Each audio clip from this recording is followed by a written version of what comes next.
Ni Olatz naiz, Arizmendi ikastolako lanbide heziketako irakaslea, eta FIF ziklokoa hain zuzen be, eta azaltzera noia, informazio pixkat ematera noia, eta hirugarren gaueko eta FIF krosa. Gaueko krosa, aurten urriaren 14an ospatuko da, atzaldeko 8:00, eta 6 kilometro besterik ez die, nahiko herrikoia da.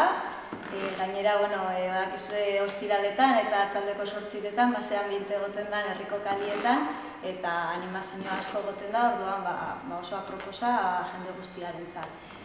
Izena emateko aukera ezberdina dare, alde batetik Arizmendi ikastolan bertan emon leike izena, bai telefonoz edo bai ferixalekuko idazkaritzara gerturatuta, eta bestela internet bidez behin leike, bai Arizmendi Pro webgunean, www.arizmendipro.com, edo bestela herrikrosa.com webgunean. Bisetan emoten dago aukera sartzeko.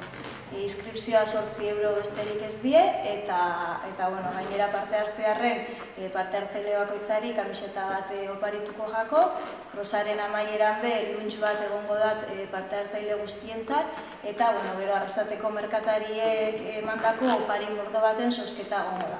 Orduan, animatzia eta ea parte hartzen duzuen.